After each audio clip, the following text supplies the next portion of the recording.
Welcome to Imperfect Momming. Our children are constantly looking to us for examples. The term role model doesn't quite cut it here.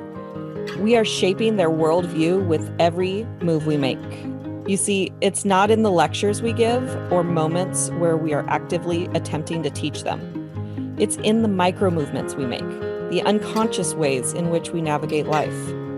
We are constantly teaching our children how to show up for themselves, their friends, their future partners, and even their future children. So what can we do to ensure we are raising thoughtful, compassionate, self-aware human beings? We have to become them ourselves. No one is perfect, but we can still all be better, and it starts with self-healing. Let's get to it.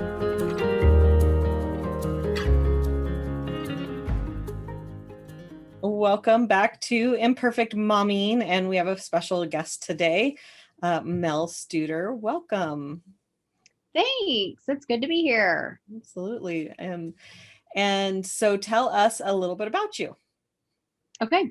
So I'm a mom. I have 3 boys. At the end of the summer, they'll be 24, 21, and 17. I'll have to think about that. They're all doing great. We got through COVID, and it's been insane. I've had them in and out, the 2 bigger ones, a couple times. So it's like a revolving door around here. Right. But so I am a teacher. I've taught elementary school for 9 years. I've taught preschool for 9, and I've taught middle school now for 2. Just applied for another middle school position. We'll see if I get it or not. Definitely not going back to where I was. But and then through all this parenting and teaching, I started a blog called Parenting High Schoolers. And that's where you can find me most days, poking around, looking for, parenting stuff. I wrote a book. I actually have it right here. College Bound, the ultimate list of conversations to help your teen through high school. And that came about from just parental frustration of how do I know how to get my kid ready and out the door? There's lots of resources out there. And I am such an avid researcher. I dove into them all and was in websites and stuff, but I wanted to know what was going to work for me, and that's conversation. And so then based on that, like what conversations, I mean, there's a lot more, there's 14 in the book. Obviously there's a million you need to have, but I distilled it down to what I felt like was really necessary, whether they go to college or not. Like if you want your kid out the door, there's some things that need to be discussed. So that's where that came from. And I sent a weekly, mommy love newsletter to the people that follow me. And I love helping moms, as a teacher or as a parent, both ways. So that's who I am. Yeah. So I'm also a wife. You're not also to forget that. Yeah. We don't care about that. I'm just he is a little bit, he's pretty important. So yeah. It's nice when they're supportive, that's for sure. For sure. Yes. And he is a very good husband and dad. Really great. Yeah. Well, the first thing I want to say is that I have this theory that moms of 3 boys have an automatic into heaven. So you're good. You don't have to worry about anything else. Awesome. Raised your 3 boys. Yeah. I would have to say though, I almost say the opposite. If you have 3 girls, I think you also, I mean, as a teacher, I've seen both sides. Right. And I've got many nieces that my 2 sisters have. And so I've watched a lot of that drama unfold, and I love my nieces. Yeah. But I think, if you're a parent, you almost deserve a place in heaven. Yeah. So I think it's not an easy road. I definitely agree. And, I always wanted a girl before I was pregnant. And then I got pregnant and found out I was having a boy.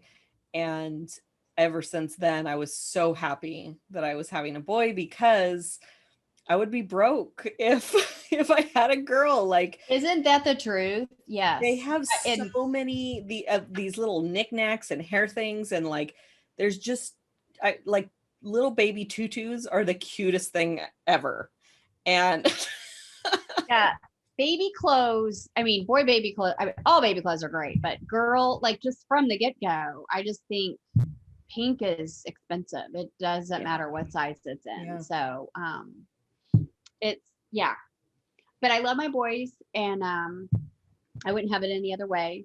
But like I said, I mean, I've had my nieces over many, many times, and they're awesome. Actually, my oldest niece just announced that she's having a baby, so the exciting. family is growing. So that's the first on my side of the family. So that's gonna be Yeah, fun. very cool. So there's conversations to have with high school boys, and you said there was 14 in your book. Yes. Is there one that's your favorite, like one that stands out the most? Well, first, let me say the conversations are for whether you have a boy or a girl. Okay. Um, my favorite. Well, so they're not really in categories, but the first two or three are about money. Okay. And honestly, I feel like, and I actually tried, I think, get away with one more. And I say, I promised I wouldn't talk about money, but I had to one more time. I think that is, they say money is the root of all evil, but I also believe it's the root of all good as well. Yeah. And I think if we can get our kids at a very young age learning how to manage their money, knowing what even just a simple budget is, that they need to save a little, save some, they can have some for fun and have some set aside for, a good cause, whether that means the offering plate at church, or, a neighbor's mom is sick and you want to help pay for a goodie tray for her, or, my husband and I wanted to bring up boys that knew what it meant to give back. Yeah. And so I feel like probably if I had to choose a category of conversations, it would be the money, because I think that's a really difficult conversation for a lot of families to cover. Yeah. It's for us, my husband had student loans, and so we didn't have enough saved for them to go to college. We had some, but when you divide that by 3, it wasn't going to go very far. And we were honest with them from the very beginning and said, okay, this is what we have. This is what we have for each of you. This is what we need from you. You've got to work on your grades. You've got to work on, things that you could put on your resume, try to get your Eagle, all those kinds of things that, you're going to have a part-time job. You're spending money at college is on you. We'll help with, tuition and that kind of thing. But so it kind of becomes more of a team when you've had those conversations. Right. But again, that's a hard one. Yeah. It's embarrassing, we weren't necessarily embarrassed because we felt like, we just needed to be honest. But I think a lot of times money is just a taboo subject. So that's probably in a long route what my favorite would be. Yeah. And this is a good topic because this isn't something that I've talked about so far on the podcast. And, the lack mentality that I grew up with around money specifically has been so impactful on my life and on my business. And, I never knew how to budget on a business that was sales driven. And I had for 10 years, I've had my sales business. And I mean, to this day, I still don't really know how to budget for those lower months. Like, I kind of have an idea, but I just kind of pray that we get through. And, and I also know that that's not a way to have longevity, and that's not a way to set my son up for success either. And, it's interesting. And as you're talking, I'm thinking back, my brother didn't have any student loans, my oldest brother, but not because our parents had a college fund for us. It was because, I don't know, he was just incredibly smart on his own. And he just went out and got grants for this, that, and the other thing. And that never even crossed my mind. It never crossed my mind to get a job in high school. Nobody talked to me about that. And this isn't like a blame conversation, but it's more like we've got to address these money beliefs with ourselves and then with our kids, because otherwise they're just repeating that same pattern and they're going to have the same problems that we have in their life. And like the whole point of having kids is like them getting to be And to get out the door independently. right. Yeah. Yeah. Yeah. So yeah, and maybe that's something you guys, a fun way to learn things or to teach things is to learn with them, so maybe you guys could learn together. Yeah. I had never had to budget because, my parents they had saved enough and they were able to put us through. And then I went right into the workforce and lived by myself. I didn't get married till I was almost 29. So I had been independent. Now, did I save as much as I could have? No, I saved, but just barely, I spent everything I made. But I wish now that I would have had that kind of knowledge, because I feel like we might have been in a different situation with the boys. But because we weren't, when I got married, my husband definitely, he had those loans. He taught me how to budget, and we lived on a really tight budget. I was able to still, after 3 years, stayed home and had babies, but I had to, I worked part-time, and we really tried to make ends meet. But yeah, it was a big learn. I was like, you have, what are, like, I really honestly, I mean, I knew what student loans were, but to experience them, it's not very fun. Yeah. I still have student loans, and I went back to school with the lie that a student loans would actually help my credit. And I'm like, how on earth did I believe that? And they have done nothing but hurt my credit. I mean, I guess I don't know what my credit would be like without them, but they don't help with your debt to income ratio. That's for darn sure. No. And, the school loan issue is a huge issue.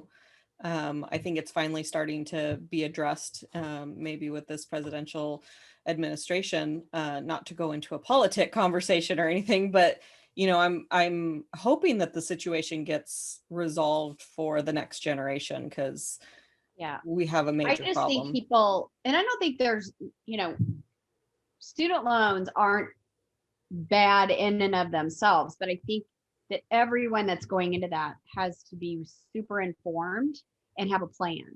Right. And I think that's where the ball gets dropped is, Mhm. like, these kids are signing on to loans. They don't know what does that mean in the real world? What does that mean when they graduate? Yeah. Are they going to make enough? They, making these kinds of plans before and early on in college about, like, am I choosing a career that will support me? And if not, should I, it's really good to hit the ground running in college with like a plan in place, or at least the beginning of a plan, because so many times, like, I had a friend and I love her dearly, but she majored in museum studies. So like, what do you do with that? I mean, she ended up getting a job completely not that, and has been fine, but really think through, like, talk to someone that's in that career path and say, well, what should I expect to make when I graduate? And how long was it before you made X amount? And just do the math. Are you going to have enough to pay your loans and rent and eat? Those are big questions. Yeah. Yeah, and my degree is in business management, which I ultimately went into business, but that wasn't the reason that I was getting the degree. I specifically asked, how do I need a degree that makes me a better legal secretary. And so I probably should have gone after a paralegal certificate, not any other kind of degree. But since this school wanted me in their program, they're like, oh, business management degree will be perfect. And so I lost that job 6 months before I was finished with my degree. And so, and then it was like, that was in 2010. Part of my story is like, it was difficult to find something that was full-time, permanent, and paid worth getting out of bed in the morning. And I couldn't find one that was all three. And so I think I had like 6 jobs that year, and my last boss made me cry every day. I was like, okay, I'm done. I can't work for other people anymore. So the business management degree helped me in that sense, but I don't remember us ever talking about money inside that degree or how to budget Isn't that on, crazy? I mean, isn't you'd it? think business, money, economy, like, but I Right. guess, I mean, I think you're right. Yeah. It's crazy. So, So are you, have you talked to your kids? Are your kids are past, or air quotes, past college age?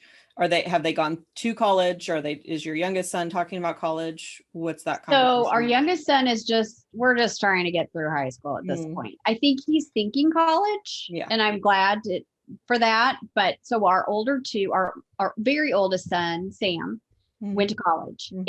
and he was able to get out debt free. And this is how he did it. He did not take any loans, but he's really searched for a college that was going to meet his needs. We knew how much we could spend. He knew how much he had to spend for himself. And we figured in all of that. And he actually applied he applied at 6 schools, 3 state, 3 private, got accepted to all. He was just shy of a 3.5 coming out of high school, and he never got higher than N28 on his ACT. And a lot of people are like, oh my gosh, they're not going to get any money. And that's not true. They awarded him, he was probably on a lower tier of merit aid for those. I mean, he could have gotten a lot more with better grades and better ACT, but he did well. He did a scholarship interview at the school that he decided on, and they awarded him a yearly, I think it was just shy of $2,000 per semester for all 4 years. Well, So I highly recommend, if the school does that, your child should try for that. Because even if they get 500 a semester, I mean, like it all adds up. yeah. He sang in their choir. He got a stipend for $1,500 a year for that, which was awesome. And not every school does that, but still, it was something. And he had a great resume. He had his BSA Eagle. He had been in a couple school plays. He played on a couple sports. He did not star on the team. In fact, he was probably fairly horrible, but he was able to put together a picture of a well-rounded kid, and interviewed well. And we were able to cobble together, with the amount we had. So the private school started way up here, and so then he looked at the state school in our hometown. And after they gave us the money that the private school was way under. So because they have those private schools, people ignore them and they think, oh, it's going to be so expensive.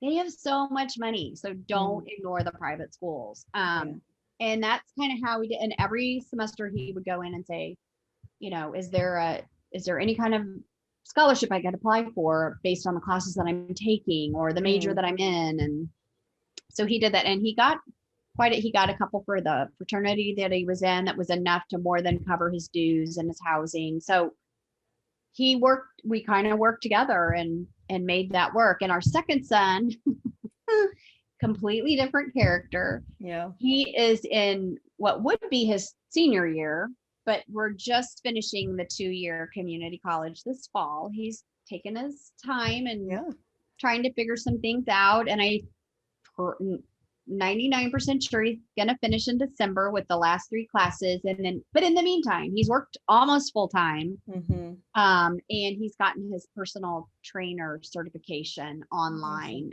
through NASM.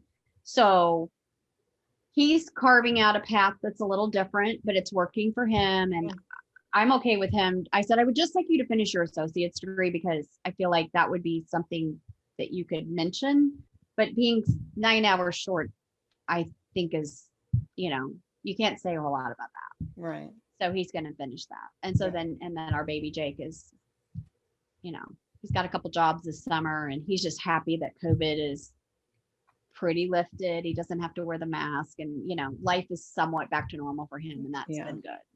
My son the other day was like, I'm so glad COVID's over. And I'm like, I don't know that COVID's over. And he goes, well, at least I don't have to wear masks anymore. And I'm like, and that's kind of where, and I'm like, I don't think it's ever going to be over, really. I mean, I think I think it's like the flu, maybe, I Right. mean, it's worse than the flu, but Yeah. at least I feel like we're managing it now. Right.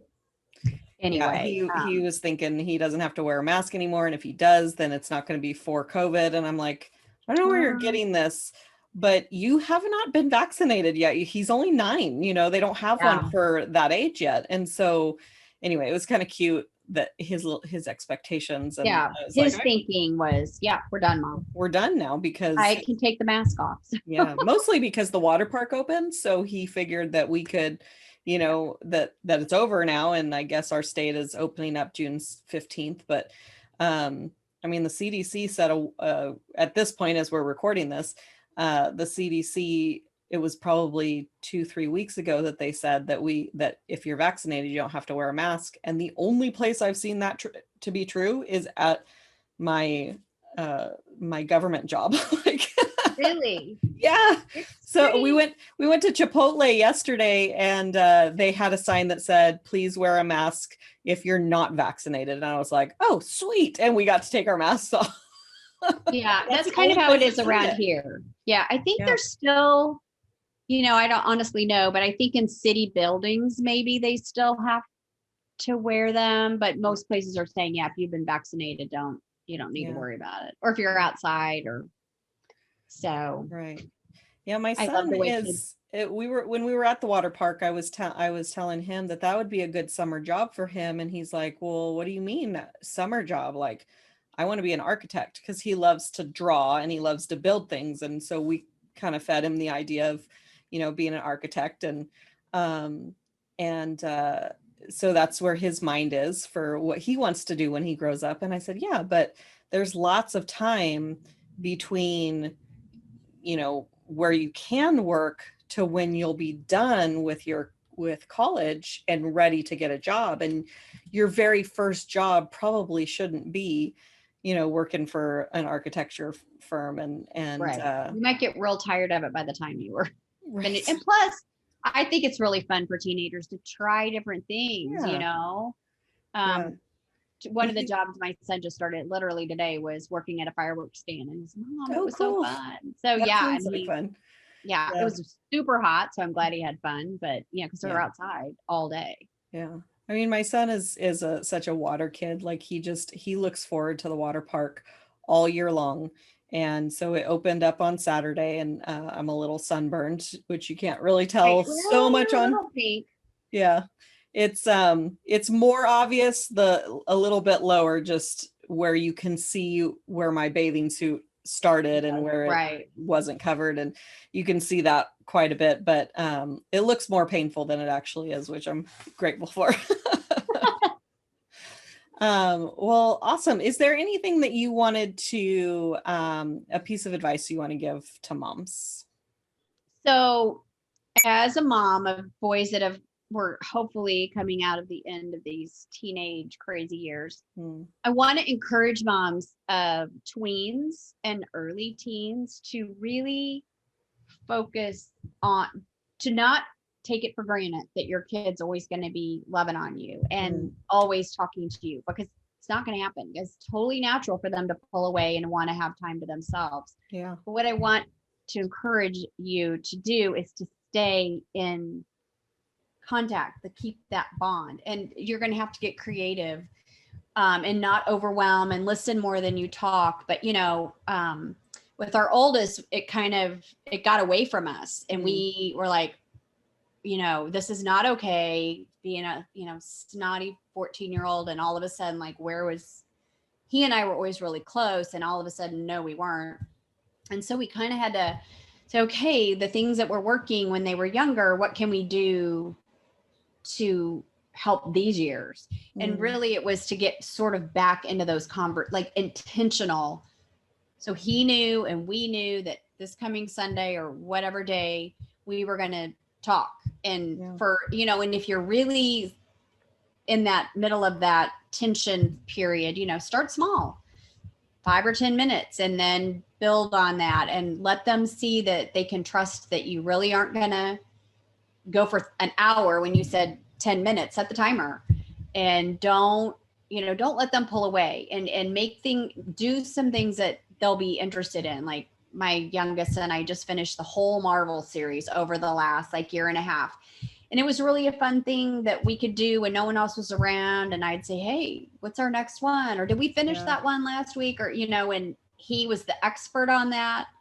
And I could ask him questions. He was in charge. So I really encourage you to find activities and time to really keep that connection, because they're going to pull away. And again, that's natural and normal, but it's also really natural and normal for you to stay in their lives, to stay involved, because they need to see that you're there, and that, by just letting it all happen, it's like you don't care, but you really do. So show them that. Yeah.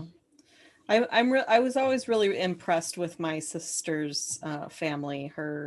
She has 2 boys and a husband. And I mean, they've been together since they were 16 years old, and they got married young at 18. They had babies at 19 and 20. And they, like, to this day, they still, every time they get together, because they all live in different states now, every time they get together, I'm there, they're playing board games. Like, they're still really close, and that's something that they all really enjoy doing. And there's a little bit of me that's jealous of the fact that I don't really enjoy all that.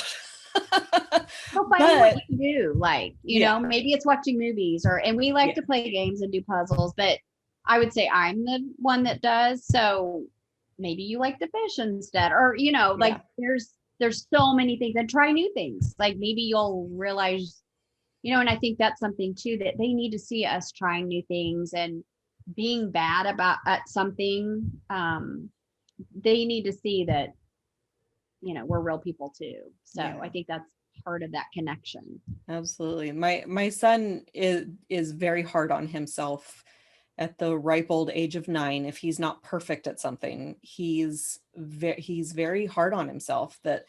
And I think it's because there are a lot of things that he's really good at now, and he doesn't remember how many hours he put in to becoming really good at it. Like that age, of where he was learning is gone. He doesn't remember all the effort that he put in to the things that he thinks that he's naturally good at. So and what I've noticed is that there's certain physical things that he's not as great at. And anyway, so we were playing basketball the other day, and he just was so angry that his friend was better at him than he was. Mm-hmm. And until he realized that his friend has been playing, like, this isn't his friend's first time. And then he realized, oh, it's my first time. Of course I'm going to be bad at it. So that's something that he and I have started doing together, where, I was halfway interested. Of all the sports, basketball is probably my favorite one to play. I don't like watching any of them unless it's hockey. I'll watch hockey live, but I won't watch it on TV. And so he and I just go outside and we throw the basketball, and I don't That's care awesome. if I miss. And he's getting to that point, but he knows that he's building up the skill, and he wants to try out for a team when he's feeling like he's doing pretty good.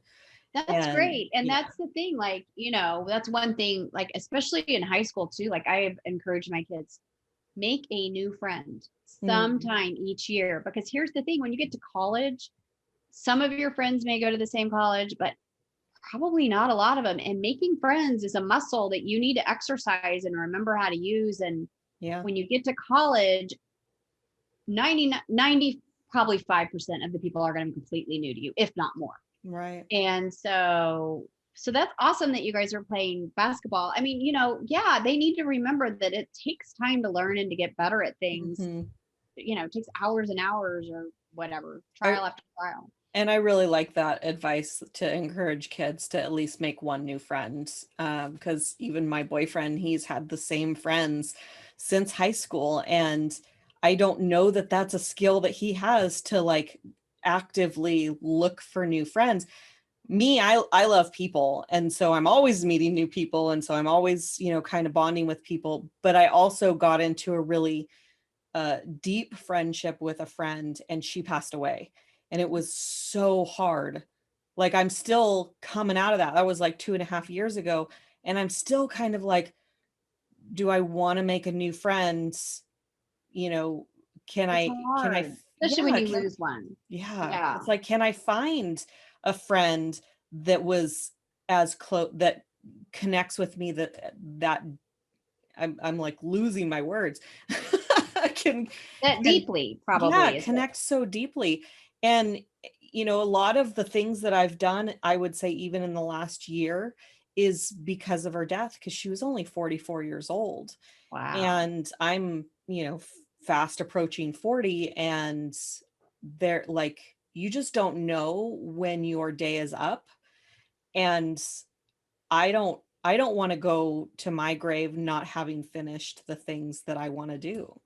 And Yeah. so, it's been a blessing and a curse for everyone, who loved her. But, it's also been another course correction for me. So Right. She'd yeah, probably want you to try to find somebody, don't she you would. think? I mean, I've lost my best friend lost her spouse Hmm. 9 years ago, and that was agony to live through. And I Yeah. know when we talked about it then, and moving forward, and she is now remarried. But for a long time, she was just like, I can't. I'm like, what do you think Scott would have wanted for Right. you? She got there, but Yeah. it's, I mean, just that's just a hard death is a hard one. Yeah. It definitely, and it's going to be different for every person. Everybody, yep. Is there a book that you like, a personal development book that has been impactful for you, or if not personal Yeah. development, then a parenting book? I'm reading one right now, and it's called The Energy Bus by John Gordon, and he's written a bunch. I had never heard of him. Uh-huh. And I this, haven't either. um, it's like like fables or parables.